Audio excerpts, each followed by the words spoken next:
حسد کرنے والا جہنمی ہے. اور کسی چیز کو دیکھ کے یہ تمنا کرنا اللہ اس کو ایک نہیں اللہ 100 دے دے میرے کو بھی ایک دے دے, اللہ اس کو 10 بنگلے دے دے میرے کو ایک بنگلہ دے دے. اس کو حدیث میں کہتے ہیں غیبتہ. بولو کیا کہتے ہیں؟ غیبتہ. اور غیبتہ کرنے والا جنتی ہوتا ہے, حسد کرنے والا جہنمی ہوتا ہے. اللہ ہم سب کو عمل کی توفیق عطا فرمائے. خیر بات ادھر سے ادھر ہو گئی. ہم تو آج الحمدللہ یہاں پر آئے ہیں, یہ شعبان مہینہ ہے, لیکن شعبان مہینہ میں ایک چیز بولتے ہوئے مجھے بہت ڈر لگتا ہے. کون سی رات آنے والی؟ ساتھ میں بولو نا, کون سی رات آئے گی؟ شب. یہ رات کے بارے میں سب ماشاءاللہ جاگتے اور جاگیں گے, بولو انشاءاللہ. عبادت کرتے تھے اور کریں گے, بولو انشاءاللہ.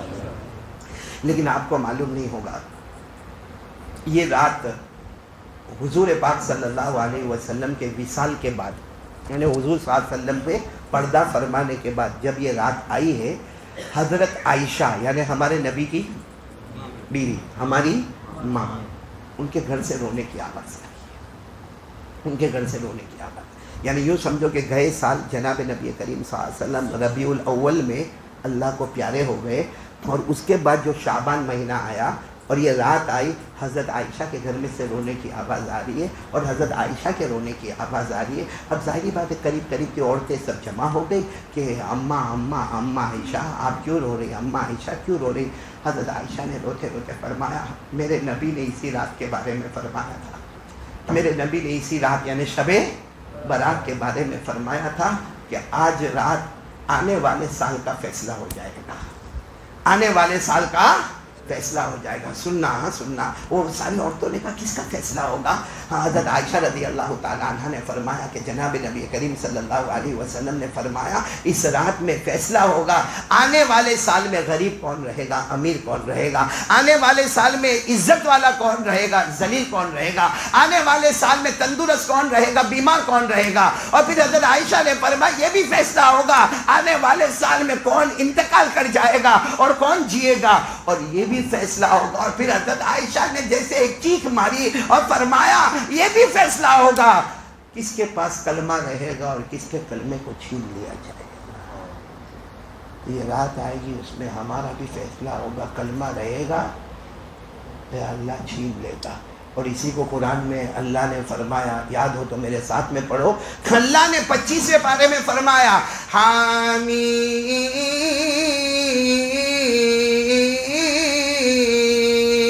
والکتاب المبین انا انزلناہ فی لیلۃ مبارکہ انا کنا منذرین فیہا یفرق کل امر حکیم امرا من عندنا انا کنا مرسلین رحمتا من ربک انہ هو السمیع العلیم رب السماوات والارض وما بینہما ان کنتم موقنین لا الہ الا هو یحیی و یمیت. یہ آیات قرآن پاک میں آئی جس میں ایک تفسیر کے مطابق یہ اسی رات کے بارے میں اللہ فیصلہ فرمائیں گے آنے والے سال میں کون عزیز ہوگا, کون ذلیل ہوگا,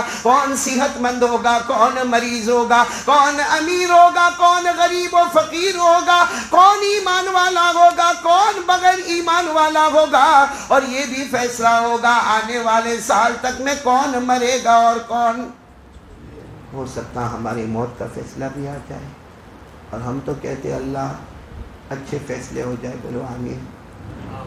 اللہ لمبی عمر کا فیصلہ فرمائے, بولو آمین. اللہ عزتوں کا فیصلہ فرمائے, اللہ امیری کا فیصلہ فرمائے, اللہ تندرستی کا فیصلہ فرمائے. اور یہ دعا خاص کرو کہ یہ سال کہیں یہ فیصلہ نہ ہو جائے کہ یہ کوئی ایسا گناہ کرے گا کہ اس کا کلمہ چھین لیا جائے گا. اللہ ہمارے ایمان کو سلامتی عطا فرمائے. میرے پیاروں، بہت ہی مبارک مہینہ شعبان اور اس کے بعد آنے والا رمضان. بڑے بڑے بزرگوں نے فرمایا یہ 2 مہینے میں اگر کوئی بن گیا سمجھو کہ پوری زندگی کے واسطے بن گیا. اور اگر یہ 2 مہینوں میں بھی ہمارا موبائل پر وہی حال، ہمارا نماز چھوڑنے کا وہی حال، ہمارا داڑھی نہ رکھنے کا وہی حال، ہمارا گناہ کرنے کا وہی حال، ہمارے نبی کو تکلیف دینے کا وہی حال اگر ہمارا رہا تو میرے پیاروں پھر سدھرنے کا موقع کب آئے گا؟ اس لیے آج یہ مجمع آیا ہے شعبان مہینے میں، مسجد کی اوپننگ ہے، ہر طرف سے اللہ کی رحمتیں متوجہ. ارادہ کرو اپنی زندگی بدلیں گے انشاءاللہ. اور ہم زندگی بدلیں. آج پریشان ہیں نا ہم لوگ لاک ڈاؤن سے. ہم لاک ڈاؤن سے پریشان ہیں، کورونا سے پریشان ہیں، ہم لوگ یہ چکن گنیا سے پریشان ہیں، ڈینگیو سے پریشان ہیں، آسمانی وبا سے پریشان ہیں، زمینی وبا سے پریشان ہیں. اللہ تبارک و تعالیٰ فرماتے ہر وبا کو دور کروں گا، بلکہ اللہ فرماتے صرف وبا کو دور نہیں کروں گا، بے حساب حلال پیسہ تجھے عطا کروں گا، برکت والا پیسہ عطا کروں گا. بلکہ اللہ یہاں پر بھی نہیں رکتے. اللہ فرماتے میرا بندہ شروع کر زمین پر کوئی دکان شروع کر، فیکٹری شروع کر، کام شروع کرنے والا تو ہوگا، برکت کے ساتھ ختم کرانے والا میں رہوں گا. اللہ فرماتے وبائیں ختم کر دوں گا، بولو سبحان اللہ. اللہ فرماتے بے حساب چھپر پھاڑ کے روزی دوں گا، بولو سبحان اللہ. اللہ فرماتے دکان تو شروع کرے گا برکت میں لاؤں گا، بولو سبحان اللہ. لیکن اللہ فرماتے ایک کام تو کر لے میرا بندہ، 3 چیزیں ہوگی، مصیبتیں، وبائیں بولو دور، روزی میں برکت. نمبر 3 دکان تیری ہوگی، برکت کون دے گا؟ اللہ دے گا. ابھی میرے ایک دوست تھے، بہت پیارے دوست تھے، وہ کہتے مولانا، میں نے اس کو کہا، میں نے کہا لاک ڈاؤن میں بہت پرابلم ہوگا نا دکان میں. تو کہا کون سی دکان میں؟ میں کہا بھائی تیری کپڑے کی دکان ہے اور تو کہتا ہے کہ کون سی دکان؟ کہتا نا وہ میری دکان نہیں ہے، وہ میرے نبی کی دکان ہے، بولو صلی اللہ ہو. میں نے کہا نبی کی دکان ہے، سمجھ میں کہا میں نے خواب میں دیکھا اللہ کے رسول پاک صلی اللہ علیہ وسلم نے فرمایا تو دکان پر صرف بیٹھنے کا کام کرے گا، باقی اس کے اندر کمائی کا کام تو مصطفیٰ خود کرواتے رہیں گے. بولے لاک ڈاؤن میں لوگوں نے نہیں کمایا ہوگا، میں نے ڈبل کما لیا کیونکہ میری دکان ہے ہی نہیں. تو اللہ بھی ہم کو فرماتے سب کورونا ہے، کورونا بھاگے گا میرے دوستو. دنیا کچھ بھی کہے، اللہ کی قسم کورونا بھاگے گا، ساری مصیبتیں بھاگے گی اور چھپر پھاڑ کے اللہ روزی دے گا. اور یہ بھی کہتا ہوں دکان ہم شروع کریں گے، چلائے گا کون؟ برکتیں کون دے گا؟ لیکن اللہ کہتے یہ 3 تیرے کام ہو جائیں گے، تو ایک کام تو کریں گے کیا کام؟ اللہ فرماتے مجھ سے ڈرنا شروع کر دے، مجھ سے ڈرنا شروع کر دے. قرآن میں اللہ فرماتے مجھ سے ڈرنا شروع کر دے، ساری وباؤں کو دور کر دوں گا، روزی دوں گا، دکانیں مکانیں تیری فیکٹریاں میں چلاؤں گا. اللہ نے فرمایا، پورا مجمع میرے ساتھ میں پڑھے نا، اللہ نے فرمایا وَمَن يَتَّقِ اللَّهَ، اللہ فرماتے میرے سے ڈرو. اللہ ہم ڈریں گے، آپ کیا کریں گے؟ يَجْعَلْ لَهُ مَخْرَجًا، ایک وَيَرْزُقْهُ مِنْ حَيْثُ لَا يَحْتَسِبُ، بولو 2 وَمَن يَتَوَكَّلْ عَلَى اللَّهِ فَهُوَ حَسْبُهُ إِنَّ اللَّهَ بَالِغُ أَمْرِهِ قَدْ جَعَلَ اللَّهُ لِكُلِّ شَيْءٍ قَدْرًا. اللہ تبارک و تعالیٰ فرماتے میرا بندہ مجھ سے ڈرنے والا بن جا، ساری وبائیں، ساری مصیبتیں، ساری بیماریاں ختم کر دوں گا. اللہ فرماتے بے حساب حلال برکت روزی عطا کروں گا. اور اللہ فرماتے مجھ پہ بھروسہ کر کے دکان شروع کر لے، شروع کرنے والا تو ہوگا، اس کے برکت کے کنارے تک پہنچانے والا کریں گے. بولو کریں گے انشاءاللہ. ابھی جو میں باتیں کر رہا ہوں آپ کو سمجھ میں تو آ رہی نا؟ نہیں آ رہی ہے تو بولو سمجھ میں آ رہی ہے، کیونکہ آپ کے چہرے کافی اترے ہوئے ہیں اس لیے میں بول رہا ہوں. یاتھولا والے یہ نا، وہ جو مہمان آنے والے تھے بھروچ والے آ گئے کہ نہیں آئے؟ آ گئے مہمان، آ گیا. مولانا عبد القیوم صاحب ہے ساتھ میں، مولانا عبد القیوم صاحب ہے نا. ہاں ماشاء اللہ. آپ اور دیر یہ سمجھ کے باہر ہے بھائی، آپ تو ماشاء اللہ ہندوستان کے بادشاہوں کے بادشاہوں میں ایک بادشاہ ہے. آپ ان کا نام؟ ابراہیم بھائی. حاجی عبدالعزیز کے کون؟ رشتے دار ہوتے ہیں. چلو ماشاء اللہ, اللہ تعالیٰ خوب خوب قبول فرماوے, اللہ خوب احسان عطا فرماوے. دیکھو یہ بھی جو مسجد کے جو بانی ہیں ان کے رشتے دار بھی آ گئے. مولانا عبدالقیوم صاحب تو ہمارے بہت پرانے دوستوں میں. آپ چشمہ پہنتے تھے پہلے؟ نہیں پہنتے تھے, مطلب میں پہنتا ہو گیا, ایسا ہوا ہے. خیر اب میں بہت ہی امپورٹنٹ بات, اصل میں کب سے کافی دیر سے آپ لوگوں کا انتظار کر رہا ہوں, اور ماشاءاللہ آپ لوگوں کو میری باتیں سمجھ میں آ رہی نا؟ جی آ رہی. نہیں آ رہی تو بولو آ رہی. نہیں آ, کیونکہ ابھی میں بہت امپورٹنٹ بات پہ جا رہا ہوں. جاؤ نا. بولے کتنی مرتبہ بات سمجھ میں نہیں آتی تو کچھ کا کچھ ہو جاتا ہے. آ رہی, سمجھ میں آ رہی ہے؟ ایک بار بولو نا, آ رہی ہے؟ اور کھانا وانا کھایا آپ لوگوں نے؟ کوئی ہاں کوئی نہ. حافظ فاروق کا ہے, میں کھلانے والے ہو نا, تو میں بات کروں نا اور 15 منٹ بات کروں. بہت پیاری بات کرنے جو, ابھی تو خاص مسجد کی بات کرنا, مسجد علی الحمدللہ. لیکن مولانا کتنی مرتبہ سمجھ میں نہیں آوے نا آدمی کو تو باہر جا کے. ایک مرتبہ وہ استاد پڑھا رہا تھا بھائی قطب مینار دہلی میں ہے, دہلی میں قطب مینار ہے. اب معلوم نہیں کوئی اسٹوڈنٹ کیا سمجھا, اماں کو جا کے بولتا آج میرے ماسٹر بولے دہلی میں کتا بیمار ہے. اور اس سے بڑھ کر گڑبڑ بتاؤں, ایک 8 سال کا بچہ ہوگا, اس کی یہ عادت تھی, وہ مدرسے سے پڑھ کے آوے نا, آوے اب ظاہر بات ہے مدرسے میں سے پڑھ کے آوے کہ اسکول میں سے پڑھ کے آوے. سلیم بھائی آپ کے بھی تو بچے ہوں گے نا, آوے اب اس کو پیشاب کرنے جانا ہو نا تو اپنی امی کو بولے شیشی. کیا بولے؟ شیشی.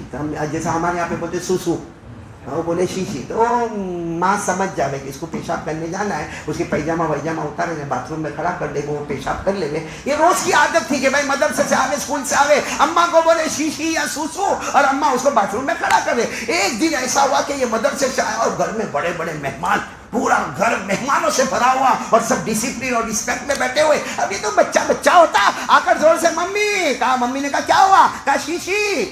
تو سارے مہمان ہنسنے لگے. خیر ماں نے پیشاب تو کروا دیا, لیکن ماں نے بعد میں ایک تماچا مارا. ایسا بولنے کا مہمانوں کے بیچ میں شیشی شوشو کرنے کا. تو کہا ممی تم نے تو مجھے کہا کہ ایسا بولنے کا تمہیں. ماں نے کہا آج سے نہیں, آج سے جب بھی تم آؤ پیشاب لگے بولنے کا میرے کو گانا گانے کا. کیا بولنے کا؟ آئی وانٹ ٹو سنگ اے سانگ, میرے کو. اور وہ بچہ تو بچہ ہوتا ہے, جیسا بچوں کو سکھاؤ. اب وہ بچہ دوسرے دن آیا آ کر کہنے لگا ممی میرے کو گانا. ماں کو معلوم ہے گانا گانے کا مطلب پیجامہ اتار انہیں ٹوائلٹ میں کھڑا کر دو. اب وہ چلو ابھی عادت ہو گئی, پیشاب کرنے کا ہو تو کیا بولنے کا, میرے کو گانا گانے کا. اب ایک دن یہ بچہ پکنک پہ گیا, پرواس پکنک پہ گیا. وہ ٹیچروں کے ساتھ جاتے پکنک پہ.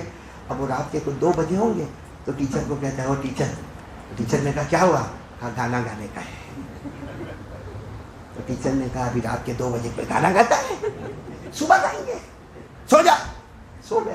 تھوڑی دیر کے بعد آیا, ٹیچر بہت زور سے گانے کا ہے, ٹیچر بہت زور سے گانے کا ہے. تو ٹیچر نے غصے میں کہا ابھی 2:30 بجے, آدھے گھنٹے میں واپس اٹھ کر آ گئے گانا گانے کا. صبح 8 بجے بریک فاسٹ, اس کے بعد میں پھر گانا. ابھی گانا گانے کا ٹائم نہیں ہے, چلو سو جاؤ. پھر آدھے گھنٹے میں ٹیچر اب تو بہت زور سے گانے کا ہے. ٹیچر غصے ہوئی اور غصے میں بولی کیا گانا کرتے ہو, لے میرے کان میں گا لے. ڈال دیا. سمجھے آپ لوگ, سمجھے؟ نہیں سمجھ میں کہاں آدمی کی بات چلی جاتی ہے. خیر ابھی اس وقت ہم مسجد علی میں ہیں ماشاءاللہ. کیا نام ہے بھائی کا نام؟ ابراہیم بھائی بھی ہیں, مولانا عبدالقیوم بھی ہے. یہ لمبا سفر کر کے بھروچ سے آئے ہیں, ہم سورت سے آئے اور صرف اس مسجد علی کی اوپننگ کے واسطے آئے ہیں. سب سے پہلے آپ سب آمین کہتے جانا, میں مبارکبادی دوں گا ہمارے بڑے بھائی حضرت مولانا مفتی محمد علی فلاحی جو انگلینڈ میں بلیک برن میں رہتے ہیں. سب سے پہلے اتھولا کا تقاضا میں نے ان کے سامنے رکھا. دعا کرو اللہ ان کی عمر میں برکت عطا فرمائے. انہوں نے یہ تقاضا اپنے سمدھی کے سامنے رکھا جن کا نام ہے حاجی عبدالعزیز بچھیا, جو وہالو, بھروچ میں ایک جگہ ہے وہالو, وہاں کے رہنے والے. انہوں نے جب یہ تقاضا سنا اور اتھولا کی باتیں سنی, انہوں نے کہا پورا خرچ میں اٹھاؤں گا. الحمدللہ حاجی عبدالعزیز صاحب بچھیا اور ان کی فیملی اور ان کے گھر کے بڑے, ان کے گھر کے چھوٹے, ہم ان سب کا لاکھ شکریہ ادا کرتے. اور پورے اتھولا کی طرف سے میں شکریہ ادا کرتا ہوں کہ جب ہم نے اتھولا میں یہ کہا کہ حاجی عبدالعزیز بچھیا جو بولٹن میں رہتے ہیں اور بھروچ میں وہالو کے رہنے والے, ان کے گھر کے بڑے اور چھوٹے سب مسجد بنانے کے واسطے تیار ہے. اللہ ہمارے حافظ فاروق صاحب کو جزائے خیر دے, اتھولا والوں کو جزائے خیر دے. تقریباً 3 ساڑھے 3 یا 4 مہینے میں, کتنے 3 مہینے میں الحمدللہ انہوں نے یہ پورا گلشن تیار کر لیا, پورا گلزار تیار کر لیا, یہ گلستہ اور بوستہ تیار کر دیا, یہ اللہ کا گھر تیار کر دیا. تو ہم حضرت مولانا محمد علی مفتی فلاح, ہمارے بڑے بھائی سے لے کر حاجی عبدالعزیز بچیا اور ان کی اہلیہ اور ان کے گھر کے چھوٹے بڑے اور ساتھ میں اتھولا کے تمام ذمہ داروں کو مبارکبادی دیتا ہوں. اور اب بتانے پر آتا ہوں کہ اللہ کا گھر بنانے میں جن جن لوگوں نے محنت اور مدد کی ہے ان کو کیا ملے گا. اور یہ مسجد بنائی کیوں؟ حاجی عبدالعزیز بچیا صاحب نے اپنے مرحوم ابا حاجی علی کے ایصال ثواب کے واسطے یہ مسجد بنائی. اسی لیے آپ نے باہر بورڈ دیکھا ہوگا مسجد علی. تو دعا کرو اللہ اس مرحوم کی بھی کروٹ مغفرت فرمائے, اللہ ان مرحوم کی قبر کو جنت کا باغ بنائے, اللہ ان مرحوم کی قبر میں جنت کا بچھونا بچھائے, اور قیامت تک اس میں نمازیں پڑھے جائے گی, بولو انشاءاللہ. اعتکاف والے اعتکاف کریں گے, بولو انشاءاللہ. تراویح ہوگی, بولو انشاءاللہ. تلاوت قرآن پاک ہوگا, بولو انشاءاللہ. وہ سارا ثواب مرحوم حاجی علی کی قبر میں پہنچے گا انشاءاللہ, اور ان کی روح یقیناً اعلیٰ علیین میں پہنچ جائے گی, بولو سبحان اللہ. اب میں آپ کو ایک بات بتاؤں, یہ مسجد سب لوگ نیت کرو مسجد بنائیں گے انشاءاللہ, کیونکہ ابھی جو میں بات کروں گا اس کے بعد آپ کا دل اندر سے چاہے گا, اور میں پھر آپ کو وہ بھی بتاؤں گا کہ مسجد بنانے کا کیسے. تو آپ کو ایک بات بتاؤں, ہاں مسجد نبوی, بولو مسجد کہاں پر؟ مدینے میں مسجد نبوی. وہاں اس زمانے میں لائٹ وائٹ بلب نہیں تھے, تو ابھی سب لائٹ بلب, دیکھو یہ بلو چمکتے دمکتے بلب. اس زمانے میں لائٹ نہیں تھی. اس زمانے میں کیا ہوتا تھا, وہ کھجور کی چھالیں ہوتی تھی, دیکھو ایسے کھجور کی چھالیں ہوتی تھی, اور اس کو جلایا جاتا تھا. اب وہ کبھی جلے کبھی بجھے, کبھی جلے کبھی بجھے, بس اسی طریقے سے وہاں کھجور کی چھالوں کو مسجد میں جلایا جاتا تھا. کبھی لائٹ ہو تو لائٹ ہے, کبھی نہیں ہے تو نہیں ہے, سب کو عادت تھی. ایک صحابی, پورا اتھولا سن رہا ہے, ایک صحابی جن کا نام ہے حضرت تمیم, بولو کیا نام ہے؟ تمیم. یہ شام گئے, شام, ملک شام, تجارت بزنس کے واسطے. وہاں انہوں نے مارکیٹ میں دیکھا لالٹین بیچے جا رہے, نیچے تیل ہے اور اوپر بتی ہے. تو انہوں نے سوچا اگر یہ مدینے میں مسجد نبوی میں لالٹین آ جاوے تو کتنا اچھا, وہ چھالوں کا جلانا ہی بند ہو جائے. ان سے جتنا ہو سکا اتنا لالٹین بھرے اپنے اونٹ پہ, اور ملک شام سے مدینہ آئے, اور مدینے میں مسجد نبوی میں آئے, اور جگہ جگہ پر لالٹین لگا دی. اب مسجد میں مغرب کا وقت ہوا, حضرت بلال کے اذان کی آواز, اللہ اکبر اللہ اکبر, اور ہمارے نبی صلی اللہ علیہ وسلم مغرب پڑھانے کے واسطے آ رہے. ہمارے نبی آئے, دیکھا پوری مسجد میں اجالا اور چاروں طرف لالٹین رکھے ہوئے. ہمارے نبی نے مغرب کی نماز شروع نہیں کی, آنکھوں میں آنسو تھے. فرمایا کون ہے, کس نے اللہ کے گھر کو ایسا اجالا کر دیا؟ تو سب نے کہا حضرت تمیم. ہمارے نبی حضرت تمیم کو بلائے اور کہا تم نے اللہ کے گھر کو روشن کر دیا. ہمارے نبی نے فرمایا تمیم اب میرے پاس کوئی بیٹی نہیں ہے, میری آخری بیٹی فاطمہ کے نکاح بھی علی کے ساتھ ہو گئے, اب میرے پاس کوئی بیٹی نہیں, لیکن تم نے اللہ کے گھر کو اجالا کیا. قسم اللہ کی اگر میرے پاس بیٹی ہوتی تو اپنی بیٹی کا نکاح تمہارے ساتھ کروا دیتا. کن کے ساتھ کروا دیتا؟ حضرت. تو ایک صحابی بیٹھے تھے, وہ صحابہ کرام موقع کہ نبی کی محبت, ایک صحابی کونے میں بیٹھے تھے جن کا نام ہے حضرت نوفل, بولو کیا نام؟ نوفل. وہ کھڑے ہوئے, آئے, اللہ کے رسول میری بیٹی ہے, بھلے تمیم جو ہے ان کی عمر زیادہ ہے, میری بیٹی جوان ہے, لیکن میری بیٹی آپ کی بیٹی ہے نا, میری بیٹی تو آپ کی بیٹی. اللہ کے رسول نے فرمایا بے شک تمہاری بیٹی میری بیٹی ہے. تو کہا آپ گواہ رہو, میں نے اپنی بیٹی کا نکاح تمیم کے ساتھ کروا دیا. حضرت نوفل نے اپنی بیٹی کا نکاح تمیم کے ساتھ کروا دیا. کیوں؟ کیونکہ ہمارے نبی نے فرمایا اگر میری بیٹی ہوتی تو میں نکاح تمہارے ساتھ کروا دیتا. اور یہ کیوں ہو رہا ہے؟ مسجد کو صرف اجالے میں لانا, مسجد کو روشن کرنا. تو قسم اللہ کی جو مسجد میں لالٹین لاتا ہے اس کا مقام اتنا اونچا ہوتا ہے. تو وہ حاجی عبدالعزیز بچیا اور ان کی فیملی اور ان کے مرحوم ابا حاجی علی, ان لوگوں کو یہ پوری مسجد بنانے کا قسم اللہ کی سوچو کتنا ثواب ملا ہوگا. اور آپ کو تعجب ہوگا, اب آپ سوچتے ہوں گے میں نے سب کو کہا مسجد بناؤ, بنائیں گے؟ ہاتھ اوپر رکھو, بولو بنائیں گے. اب اس میں سے کوئی ایسا بھی ہوگا جو کہتا ہوگا مولانا زبردستی ہاتھ اوپر کرواتے ہیں. آپ کو بتاؤں مسجد نبوی بن رہی ہے, بولو مسجد نبوی تعمیر ہو رہی ہے. صحابہ کرام محنت کر رہے ہیں. ایک صحابی آئے, اتنا کپڑا دیکھو یہاں سے شروع ہوتا, ناف سے گھٹنے پہ ختم ہو جائے, آئے اور اللہ کے رسول صلی اللہ علیہ وسلم کے سامنے رونے لگے. اور صحابی کون معلوم؟ بہت مشہور صحابی حضرت ابو ذر غفاری, بولو حضرت ابو ذر غفاری رضی اللہ تعالیٰ. رو رہے, اللہ کے رسول نے کیوں رو رہے ہو؟ کہا آپ نے کہا جو مسجد بنائے گا اللہ جنت میں محل بنائے گا. ابو ذر غفاری کہتے ہیں میرے پاس کہاں پیسہ کہ مسجد بناؤ, یہاں کھانے کے لالے پڑے, ایک وقت کی روٹی تو دوسرے وقت کی روٹی نہیں, اور اللہ کے رسول میرا کپڑا تو دیکھے, یہ میرا ایک جوڑ کپڑا ہے. اور آپ کہتے ہیں جس نے مسجد بنا لی اس نے جنت میں محل بنا لیا. مطلب ابو ذر غفاری روتے روتے کہتے ہیں میرے کو تو جنت نصیب ہی نہیں نا, کیونکہ میں کب اللہ کا گھر بناؤں گا. یہاں بھی بہت سارے ہوں گے, کہاں, کیونکہ آج اللہ کا گھر بنانا کم سے کم ہمارے گجرات میں 10 لاکھ روپئے, 12 لاکھ روپئے, 15 لاکھ روپئے. ارے یہاں 1 لاکھ کا ٹھکانہ نہیں, 15 لاکھ روپئے کہاں سے لائیں گے. ہمارے نبی صاحب نے فرمایا ابو ذر غفاری اس میں روتے کیوں, بناؤ مسجد. اللہ کا رسول پیسے ہوئے تو مسجد بناؤ. کہا وہ پتھر نظر آتا ہے, انہوں نے کہا ہاں اٹھاؤ, اور جیسے دوسرے صحابہ رکھتے رکھو تم بھی وہاں رکھو. انہوں نے وہ پتھر اٹھایا, اپنے کندھے پر رکھا اور وہاں جا کے رکھا. اور آئے اللہ کے رسول کے بعد حضور صلی اللہ علیہ وسلم نے کہا ابو ذر دیر ہو گئی. کیا فرمایا؟ ابو ذر چوکے, اللہ کے رسول کیا دیر ہو گئی, کیا دیر. کہا تم گئے, پتھر اٹھائے, کندھے پہ رکھا, وہاں جا کے رکھا, اس سے پہلے اللہ نے تمہارا جنت میں محل بنا دیا. تمہارے پتھر رکھنے میں دیر ہوئی مگر اللہ کو جنت میں محل بنانے میں دیر. تو میرے دوستو کسی بھی گاؤں میں مسجد کا کام چلتا ہو, ہم سے کچھ نہیں ہوتا, 2 اینٹ لا کے رکھ دینا, 2 سلیے لا کے رکھ دینا. ارے بلکہ میں تو کہتا ہوں مسجد میں داخل ہوئے نا, ایک مرتبہ ایک صحابی مسجد میں آئے اور دیکھا کہ ایک چھوٹا سا کنکر ہے. کیا ہے؟ کنکر. تو یوں اٹھایا اور اپنے وہ بڑی بڑی چادر پہنتے تھے اس میں رکھ لیا. ہم لوگ اگر مسجد میں کنکر دیکھے تو سب سے پہلا سوال بانگی سب کا ہے, وہ خادم کا ہے, حرام کا پیسہ لیتا ہے, ہر مہینے میں 5-5 ہزار روپیہ لیتا ہے, مسجد میں کنکر نظر آتا ہے.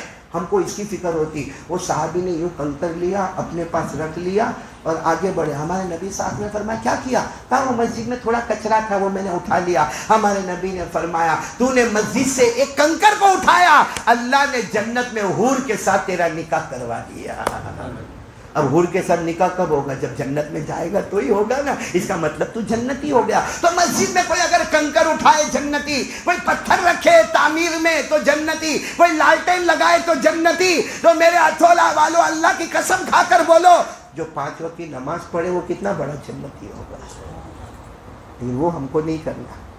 یہاں کتنے بیٹھے ہوں گے یہاں مولانا جو آج فجر نہیں پڑھے ہوں گے, تو کیسے آرام سے بیٹھے, ہاں کب پڑھے گا, جمعہ پڑھتا ہوں نا مولانا, احسان کرتا جمعہ پڑھ کے ہمارے اوپر. اللہ کی قسم ساری بیماریوں کی شفا نماز میں ہے, ساری روزی میں برکت نماز میں ہے, ہمارے گھر کی محبت نماز میں ہے. بلکہ ہمارے نبی فرماتے ہیں نماز پڑھ لے, چاہے گا یا نہ چاہے گا اللہ موت کے وقت تجھے کلمہ نصیب کر دے گا. میں ایک بات بتا کر بات ختم کروں, اور شکیل بھائی سننے جیسی بات ہے, بہت پیاری بات ہے. تو بھی تو بہت لمبے زمانے کے بعد دیکھتا واقعی میں یہ کورونا میں, امریکہ میں کورونا میں بیمار ہو گیا, میرے اوپر فوٹو آیا, میں اور شاہ نواز اسی وقت دعا مانگ کے روئے. شفا دینے والا کون؟ شفا دے دیا. امریکہ سے آیا, آج ملاقات کرتا ہے. ایسے وفاداری والے ہیں بھائی, ایک طرف سلیم بھائی, ایک طرف شکیل بھائی. یہ تو میرے ساتھ دربھنگا میں آنے سے میرا رہبر ہے کہ میرے سفر کا امیر ہے کہ میرے سفر کا خادم ہے. یہ تو میرے کو صرف دسترخوان پہ ہی نظر آیا. آپ کو ایک عجیب بات سنا ہوں مسجد کے بارے میں, یہ میں تھوڑا ہنساتا اس لیے ہوں, توا گرم کرتا ہوں, ابھی روٹی پکاؤں گا تو آپ لوگ بہت ناراض ہوئیں گے, اور میرے کو آرام سے دال چاول کھانے کا ہے بھائی. اس لیے میں پہلے معلوم ہے سعودی کا ایک واقعہ ہے. ایک آدمی نے مسجد بنائی, بولو سعودی میں ایک آدمی نے, بڑا کروڑ پتی ابجو پتی آدمی, اس نے فائنل فیصلہ کیا کہ مسجد بنے گی شروع سے لے کر آخر تک, ٹاپ سے باٹم, صرف میرا پیسہ, کوئی کلیکشن نہیں, کوئی چندہ نہیں, بلکہ کوئی چندہ دے گا اس کو چندہ اس کا واپس کرو, اللہ نے مجھے دیا ہے, میں شاندار گھر بناؤں گا. چلو گھر بنا دیا. بولو گھر کتنا شاندار, سعودی کا آدمی, ریال والا یا درہم والا, اور لمبا چوڑا اللہ کا گھر بنایا اور خوش ہو گیا. جس نے اللہ کا گھر بنایا اللہ جنت میں اس کا محل